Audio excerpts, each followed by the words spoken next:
I will be talking to Mr. Brian Balthazar tonight. Just waiting for him to join the live. How y'all doing?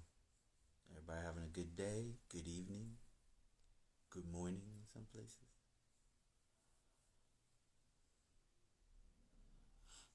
I hope everybody's good. We want everybody to be good. What's going on? Hello, hello, welcome, welcome.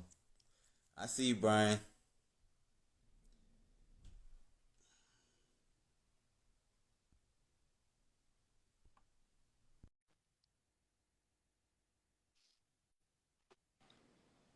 Sir.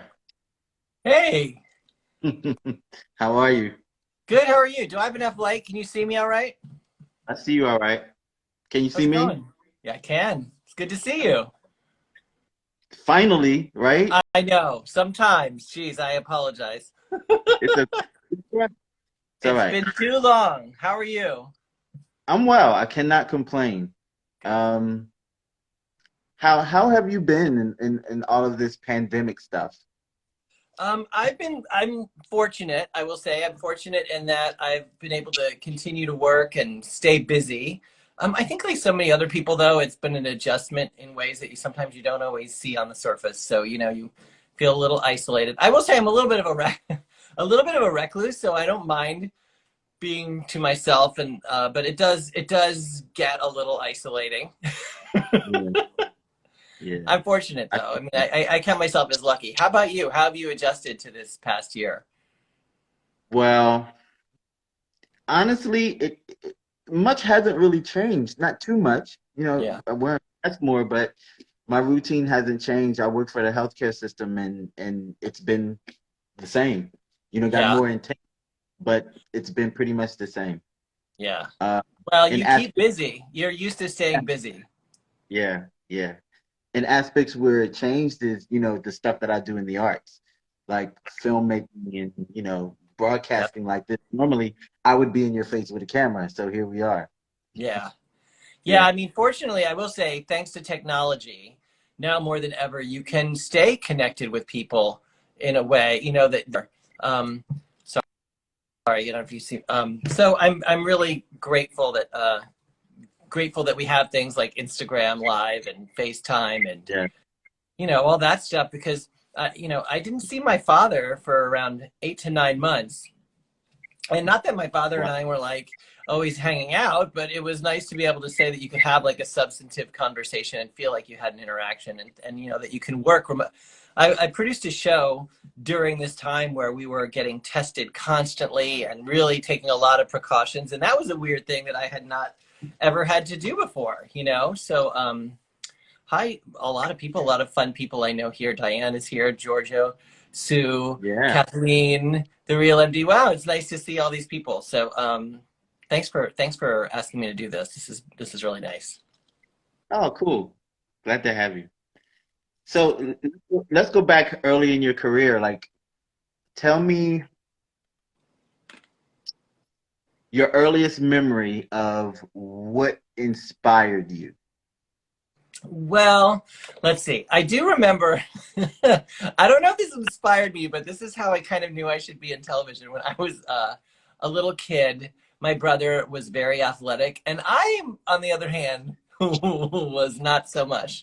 But one thing I was really good at is watching TV. So I would look at the TV and be like, oh, I want to work on that someday.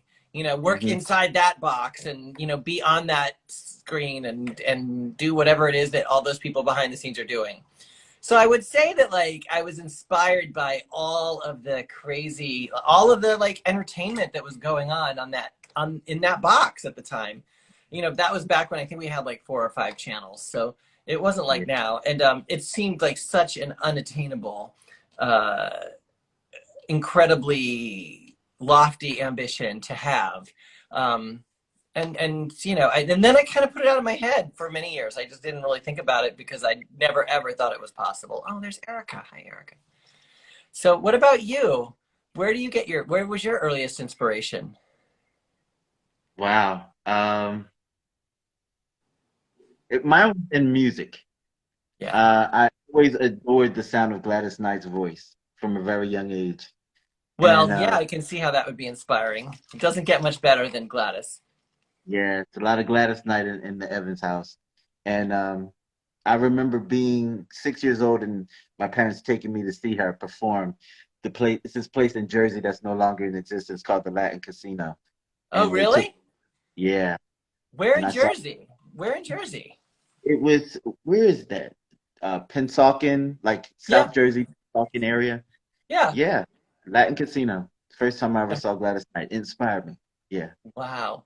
But I had the opportunity to interview her over the phone. One of the first things I did was when I wanted to be like moving into like doing interviews with people, I reached out to her representatives and I used to do this thing 10 questions with or something, 8 questions with any given celebrity. If it's too dark, let me know. I can try and get into better light. Forgive me.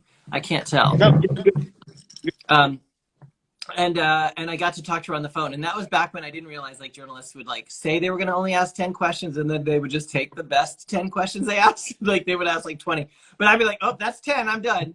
And she was just so lovely. She was just, like you do meet some people that kind of like get wrapped up in their notoriety and their celebrity, and it changes them. But she really still felt like just a gal named Gladys who just happened to be an icon, and right. didn't get wrapped up in the fame of it all. And she seems to, I really do feel like that's true. Like she's just so down to earth and so likable on top of the fact that she's so incredibly talented. So you come across so many people in your line of work. How do you, when you're really geeking out on someone that you're a big fan of, how do you wrangle that in? To be honest, I stopped being starstruck after a few years at working at the Today Show, because I think you kind of almost have to because I will say in my work when I was a producer, solely a producer working with celebrities, I found that some of the people I would get very uptight and nervous about making sure they were absolutely 100% happy, and then you would get some demands from people that they were. I was just like, is this coming from the celebrity or is this coming from their representative? And sometimes I got really nervous and insecure about it. And then I just realized, whoa, no human being deserves to be treated any better or worse than another based on their social standing, their income, the movie that they made. And so once I kind of realized that, and once I started just kind of treating those celebrities or any of those high profile people just like everyday people and having real conversations with them and being honest. So many times I found that publicists in particular did not want to tell them any kind of bad news or the reason why a certain decision was being made. And I always thought, like, why don't we just tell them, like see what they have to say, let them be heard, give them a chance to let their point of view be heard. And it was once I Right. started doing that, like just treating them like regular people, it's when I felt like I got their trust. And that's when I started working more and more with people who I almost don't even like the word celebrity because there's this implied elevation of their importance or social standing. And I just was like, oh no, this just happens to be Monica. And she's an actress and we're working together on something. I'm using the word Monica because she is this one woman that, an actress who has been nothing but down to earth and lovely. And we happen to share a birthday. And I was just like, wait, no, we said her name. Well, Monica Potter is this actress who used to be on the show Parenthood. She's done a lot since. She's done a lot before. She's done Patch Adams, a ton of movies. And the only reason I bring her up as an example is because she is just a person who happens to have the exact same birthday and year as myself. And we were having a conversation and we felt that connection. And immediately what each of us did for a living washed away, and we were just two people sitting across from each other laughing and having a great conversation. And that is something that she's just Monica now, you know what I mean? Like that's just who, you know what I mean? And so I think just remembering that we're all just human beings trying to make a living, pursue our personal passions and achieve things and hopefully make people happy in the process, then the rest of it should all wash away. Yeah. A lot of your personality breeds over on the screen. That's why I kind of gravitated toward you because you're just so genuine and real, and I appreciate that. Oh, thank you. Well, I mean, I like attracts like. I feel the same way about you. You know, you have a warmth and a charisma about you, and such an appreciation for humanity that I find. I think that's why so many people. I mean, you know, that's why so many people follow you and admire your work. Thank you. I appreciate that. So, what are you working on now? What's going on with you? What are you doing? So about a year ago, I formally began a production company that is called Balthazar Entertainment. And I'm currently executive producing and creating and developing shows all the time. And one of them we just wrapped production on is a series for HGTV called Hey Eddie. Um, One is called Tough Love with Hillary Farr. Hillary, um, many of you know from Love It or List It on HGTV. And we did an 8 episode series that plays upon her unadulterated, like unfiltered point of view, which is really entertaining to watch. And of course, her design skills are off the charts. So we just finished wrapping that show, and it's currently being edited, I should say, edited in the editing stages, and that will air sometime in the fall. And of course, now once you get done with one thing, you really always need to be finding the next thing. So that's the part that's a little harder than I'm used to. But I'm also working on a 1 hour special that's still shooting for Food Network and trying to find more work. You know, that's just kind of the nature. And like Eddie going, I appreciate your kind words. So, and in my spare time, I do these ridiculous videos on TikTok, and sometimes I post them on Instagram, but I don't always post them on Instagram because they're so silly. I look so ridiculous. And most of the people that follow me on TikTok don't really like, they're people that I haven't met before. I don't have any prior history with. And the people on Instagram, I worry that they think I'm absolutely nuts, and they know me. Um, so I'm embarrassed to hit post. But I feel like in life, you just kind of have to surrender all those insecurities and worries about making a fool of yourself. And if you just think something's funny and you being a goofball, just go for it. You know, Lane, if nobody's getting hurt, why not just do it? So that's my Right, point of view. right. I was thinking you need to make that doing the old commercials. That needs to Yeah, be a show itself. I would That love to do that. I would love to do it. I'm that going to go to a brighter area. Yeah, I would love to do that. I'm going to a brighter area because it's getting a little dark in here. okay. See if this is better. I think it's getting a little better over here. So is it getting a little better? A lovely home. Is that your house? This is my house. Yes, I'm going to go outside. Let's go outside because the light's better. There we go. I Yeah, feel like that's much better. Can you hear me all right? I can hear you. Okay. Okay, we'll face the light. I'm crazy. I always have to be, you know, always looking for the light. You know how it is. So let me know if the cars going by are too noisy. And thank you for That's saying that. good. Yeah, I love taking these old vintage commercials from the 50s, 60s, 70s, and 80s, which, by the way, I hadn't remembered just how ridiculous they were until I started They seeing them again. And I just kind of insert myself into the commercials and make complete fool out of myself. And, you know, I amuse myself. And it's like, it really doesn't take that long to do. So it's not really detracting from anything else I do in production and stuff. So it's just kind of a fun thing, kind of a fun yeah. hobby. I've actually watched some real commercials from back in the day just to watch them, and it's like, how did this ever make it to be a commercial? What is this? I know. I mean, also, you just realize how ridiculously some companies chose to talk to us as consumers, like really just Yeah. like completely, I don't want to say insulted our intelligence, but really underestimated our ability to, you know, be spoken to in an intelligent way. But you know what, it really hasn't changed that much. Like one of the commercials I just saw, there's like a lot of games now for kids that involve poop and toilets, and it's so strange. So, you know, as weird as the commercials and products were back then, they're still weird. They're still strange, you know, when you really look at it. That is so true. That would be a cool show, though. Oh, thank you. Well, yeah, hopefully from your lips to God's ears, you know, from yours to the universe. So when you're working on network TV, right? How long is your day? Your typical day? How long is it? It really depends. You know, there's some days when it's all just hitting the fan at once. You know, I think like anybody, you know, like sometimes we have those days where all the people that you really have been waiting to have a call with or a meeting with happen. They all want to do it on Tuesday. And then suddenly you get, an opportunity to get vaccinated on Tuesday. And then you have, your car breaks down. And so sometimes I'll have a day that I will say I'm not a morning person. I'm not really good at getting up fresh up in the morning. It's never been a strength of mine. Like I need a hot shower or even a bath. Like I just need to lay there for a half an hour. It's too much information.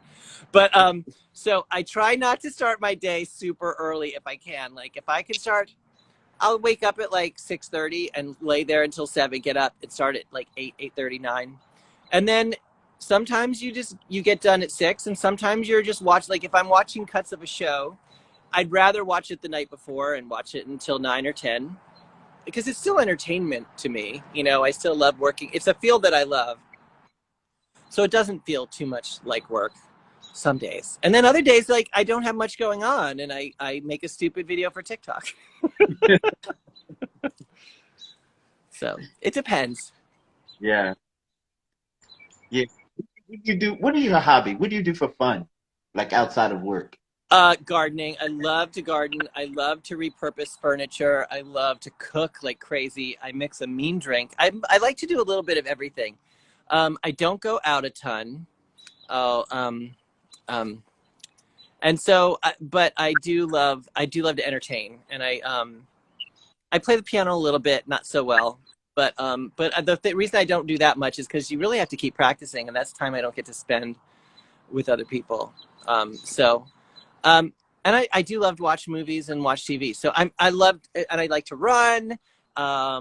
I make it sound like I've run recently, but I haven't. Like this would have been my time to get back on that game, and I have not. Francisco says nice things about I love to do the Today Show back in the day. And once the Today Show wants to have me back, I'd be happy to go there. Maybe vintage game show. I do love game shows. I would love to produce a game show, create a game show. I've worked on developing some, but I just haven't hit the right thing. You have to it's like shooting fish in a barrel. I don't know if that's politically correct anymore. Do we shoot fish in a barrel? I have an idea about a game show, and it involves actual social media, like tying it into the game. I'll Well, talk to we you should about it. talk about that off of this. You Yeah, got to keep it close to the vest, and then you develop. Yeah, I'd love to hear it. yeah. It's so interesting. The ideas come from all different places, and you never know which one's going to strike and when. I'm inspired by RuPaul. RuPaul's Drag Race was a show that they pitched to networks for 7 years before it got picked up. 7 And look years. at it now. Wow.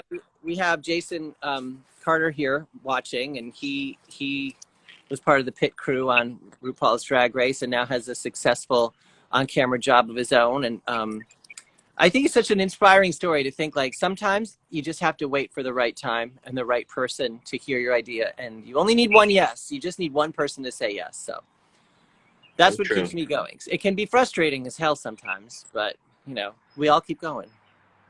I'm going to ask you a question just unrelated to you, Okay. but you mentioned you like to repurpose furniture, right? Yes. Yeah. Do you know anyone or any furniture repair people in the Philadelphia area? Furniture repair. Interesting you say that. So I know someone who's an amazing repurposer and rebuilder, whose Okay. name is Wendell Holland. He was a Survivor winner on CBS. He's incredibly talented. He's not really doing the repair. I mean, he could repair things, but his business isn't really to repair as much as it is to turn one thing into another thing. And he makes amazing pieces of furniture like headboards and bars and Okay. all sorts of cool stuff. I don't know specifically a repair person, but I probably could find one for you. What do you got? What are you trying to get fixed? I have these wonderful wrought iron chairs, and two of them got damaged. I had a flood. They got damaged, so the cushion came out of the chair. But the wrought iron is perfect. I Are just you in want Philly? close to, very close Where? to, 20 Wait, minutes outside of where? Philly. Where are you? Bucks County. Did I know? I did not know this. I'm outside Philly too now. Really? I'm in Jenkintown. Yeah. Yes. That just settles it. We should be doing this Yeah. across the table. Okay. Well, now that I know that, we have to get together. Absolutely. I didn't know that. Wow.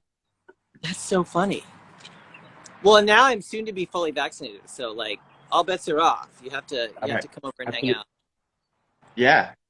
So give me three of your best best advice that you would give people trying to start into the business. Give me three things. Um, One is don't think you're too old to start. I got a late start. Um, the only person that's stopping you is you in that regard. I mean, sure, yeah. I mean, yeah, is it easier to start when you're younger because you're not going to make as much when you start out? You know, yeah, it's easier. But that doesn't mean it's impossible. I didn't get started in TV until I was 28, and I worked on a cruise ship. I worked at an insurance company. I worked for a psychic. I worked for a PR firm. I did everything for like 3 to 6 months. I also think like don't be afraid to say out loud what it is you want to do. In fact, don't just not be afraid to do it, but make sure you tell people what it is you want to do. Don't be embarrassed by something you want to do, whether that's being on camera. I mean, for years I didn't want to tell people I wanted to be on TV because I thought they'd think I couldn't do it or that they'd laugh. And the reason, I mean, honestly, no one's going to support you in doing it until you first support yourself. That's true. Um, and you have to say it out loud because there may be people around you that are able to help you and will want to help you achieve your goal. And then the most important thing is just work hard and be nice. And I think honestly, I'm not the best at what I do, but I work really hard and I try to be a person that people want to work with. And I think that has served me as much, if not more, than just being the best at something. Mm. So, because I don't know who is the best. Who is the best? And sometimes the people who are the best aren't that nice. So just be someone that people want to work with and work hard and don't be afraid to stand up for something you believe in. And that doesn't just go for TV. That goes for, you know, I'm at a point in my life that, you know, I don't want to work with arseholes. You know, I just want to work with good people. And Right. I do want to work with people who believe in the social issues that I do too. Like I'm gonna be honest. Like I want to work with people who believe in equality and Mm. fairness and social justice and you know the issues that matter to me. I want to I want to support those other people that are trying to get work in this business um, too, because I want to support people who believe in the right things too. It does matter. You know what I mean? I'd rather have that than just be a gazillionaire at what cost if you're working with people who don't support the right causes. So that matters to me. That is so true. You ended this interview beautifully. That was beautiful. Oh, well, Yeah, thank you. Well, you set me up with a great question, and I appreciate the opportunity to answer it. And I appreciate you, and I very much appreciate you asking me to chat. absolutely. Brian Balthazar, tell them where they can find you and they can follow you and keep up with you. Right here on Instagram, Brian Balthazar on Twitter, Brian Balthazar on TikTok, also on Facebook. Although I don't go on there that much anymore. Everybody's so mad and yelling all the time. So I'm, you know what I mean? I feel like it's people like standing on their porch yelling, "Get off my property!" But I do. I'm on all those places, and yeah, pretty easy to find. Brian Balthazar in each one of those places. So. Oh, and I there's appreciate Sandra Oh Style Story. Sorry, I just seeing all these fun people watching your show. Hi, Sandra. I appreciate them watching. Thank you. Thank you so much. I Thank you, appreciate and be sure you're following right here, following you. Yeah, Because you have yeah. two. You have Follow two me. accounts, or you have two accounts, or one. Actually, I have more. We'll talk later. I have another podcast. Yeah, Okay, I love it. it's a lot going on. I love. You know what? I'm all about multitasking and a side hustle. I got like 6 side hustles. We didn't even get into that. We'll have the side hustle podcast. Right, exactly. I appreciate you, brother. And I I will appreciate. be I'm gonna DM you my information. Yes, please do. I'm so Okay, excited to know you're so close. I had no idea. So thank you so much. You have a good evening, my friend. you too. Bye.